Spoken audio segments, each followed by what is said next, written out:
Hey guys, Indy here with Ultimate Tool Reviews. Well, I've got two of the Dewalt impact drivers here in front of me. Most people have maybe used the one on the left side here if you've been with Dewalt. Pretty common to find. You can find them used pretty much everywhere. The DCF809, super common Dewalt 20 volt atomic impact driver there. Now this is actually exactly how I got it when I bought it off eBay. Bought it used, came with a 4 amp hour battery, no charger, paid about 60 bucks for it shipped, and I just wanted an extra impact driver laying around from Dewalt because they're just super cheap. I pretty much just bought it for the extra battery to have when I'm doing stuff on the lawn.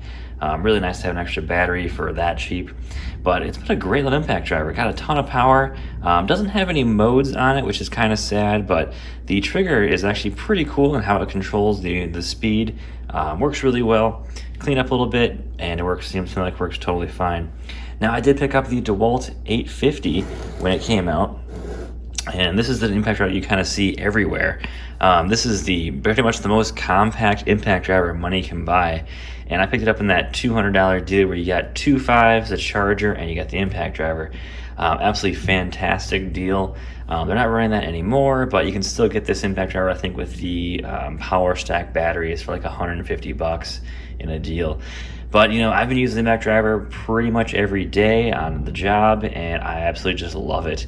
It is so compact, so much power, and I just love a lot of things about it. The features are really cool. Not a huge fan of just these really limited modes. I do prefer my Makita for having more modes, but I wish Makita and Milwaukee would start doing the tri-beam LEDs in the front.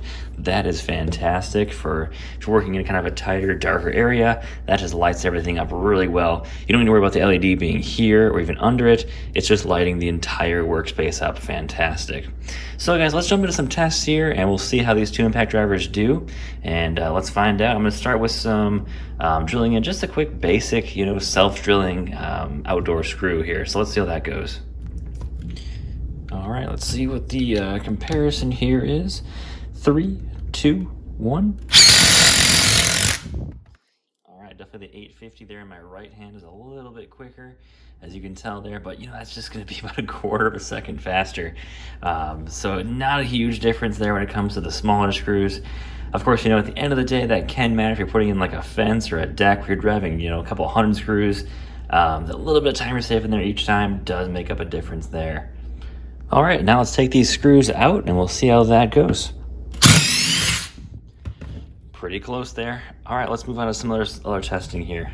All right, so let's start with, kind of the main event here. We're gonna drive in a larger leg bolt. I'm gonna start right off with the DCF809. Got just a regular impact or a socket adapter on there on the impact driver with a Tecton 13 millimeter impact rated socket. So let's see here, we'll see how this goes. I got it drilled in just enough so the threads start to grab, so I'm not doing that little bit of pre-drill that can be different and mess up the times there on every test. So let's do this. 3, 2, 1.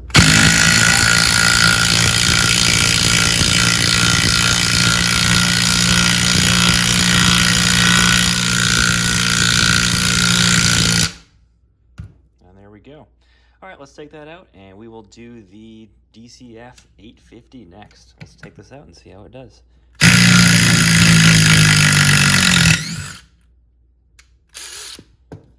All right, let's try the newer DCF850 now.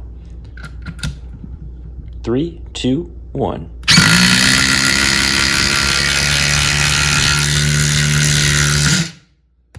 Definitely feels much quicker with the 850.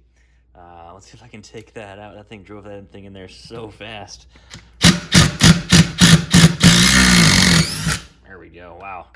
That is one quick impact driver right there. Definitely can tell the difference in RPM and power with the 850. All right, guys. So as we go through all those tests, of course, we see that, of course, the new 850 is going to be a bit faster, a bit more powerful. But, that doesn't always make an older impact driver useless. If we're increasing power by maybe 20, 30, 40%, the older impact drivers are still useful, especially when you're using the smaller screws there. Most people aren't driving in a lag bolt with their just regular impact drivers. It kind of does show where the differences lie in impact drivers when you get into the more powerful ones. But for the most part, I'm not saying you need to upgrade an impact driver immediately as a new one comes out. there are many other factors to consider with impact drivers than just power alone. So that's important to consider there. If you're looking for a really compact impact driver, just looking at the overall length of these impact drivers, that's a pretty huge factor. And that's one of the biggest reasons why I actually went back into Dewalt and bought this impact driver, was because no one else is making that compact impact driver out there. So absolutely fantastic impact driver by Dewalt there. And yet, the older ones are still offering a really good value. If you're not always looking for just, a ton of power, you don't necessarily want to spend a ton of money, but you don't want to go with, one of the cheaper brands. You still want some good reliability, a good built tool. Some of the older stuff can be fantastic deals. If you can find it on eBay, a pawn shop, garage sale, even the clearance section, Home Depot and Lowe's has some fantastic deals on older models being phased out. But, at the end of the day, definitely go where you want to go with impact drivers. I like, going with super compact, always looking for the newest features. We're kind of at the point now where impact drivers are so powerful that it's turning into having other features are just as useful as that having so much power. Let's begin to more like the impact wrenches as well, too. We're seeing just massive numbers from Dewalt with some of the new stuff. So guys, leave a comment below what you guys think. Let me know what else you guys want me to test out and show off. We're always buying tools here at Ultimate Tool Review and trying to see what's the best, what we can discover with tools. And thanks for watching, guys, and take care.